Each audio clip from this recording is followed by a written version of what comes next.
Сен әулиесің бе? Қалай христиан болу керек?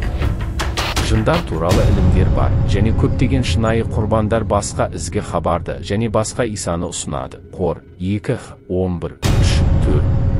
Иехова куәгерлерінің Исаны бас періште Микаил ретінде қате түрде көрсетуі соңғысының мысалы болып табылады. Мормонизмде мүшелер Иса Мәсіхтің соңғы замандағы әулие шіркеуі деп жалған мәлімдейді. Ал католицизмде өздерінің ойдан шығарылған Мәрияммен бірге папалық энциклизмдер мен Фатима ханымына негізделген құтқарылу үшін қажет. Бұл жалған мәлімдеме 1,3 миллиард адамды әртүрлі пұтқа табынушылық ілімдеріне итермеледі. Олар тіпті католиктік канонизацияланған әулиелер арқылы келді.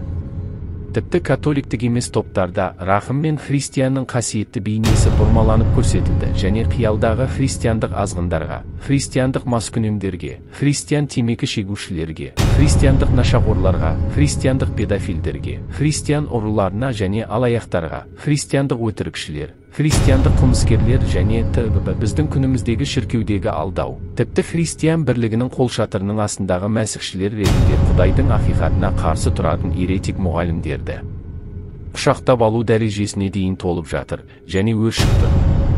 Жалған ұстаздар Изабельге шыдамдылық өз-өзіне қол жұмсауға, неке адалдығын бұзуға және ажырасу мен қайта некеге тұру, сондай-ақ қылмыстық әрекеттер арқылы үйлерін бұзуға әкелді. Көптеген жергілікті қауымдар мен үйлерді рухани қате, ақпараттандырылған және біліктілігі жоқ адамдар басқарады. Олар ауқатты, бизнесмендер, саяси қайраткерлер немесе табиғи отбасы болғандықтан орналастырылған. Көптеген адамдар киелі жазбаларды бұрмалаулар, жалған ілімдер, жат ағымдар мен қорқынышты мысалдардың кесірінен мәңгілік отта өлуде. Шайтанның ұлы айласы семинарияларға әсер етті, ал кітап шығарушыларда христиандық нанымдар ретінде рухани өлімге әкелетін уды таратуда. Әулиелер сергек және өзін-өзі бақылауы керек. Пет 1:5-8. Сондай-ақ өзімізді пұттардан аулақ ұстау керек. Жоханның 1:5-21. Демек, христиандық өмір бұл дұғадан, Құдайға сенуден, киелі өмір сүруден және Құдайдың барлық қару-жарақтарымен жүруден тұратын рухани соғыс.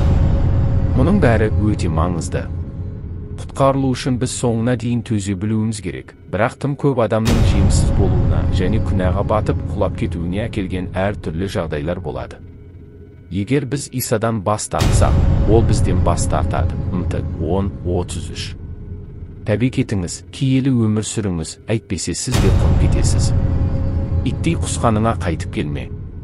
Күнәларыңа, сіздің ғашықтарыңызға, сіздің тәуелділіктеріңізге, сіздің қылмыстарыңызға, қасиетті адам болып құсасыңнан көтеріл. Енді ит емес.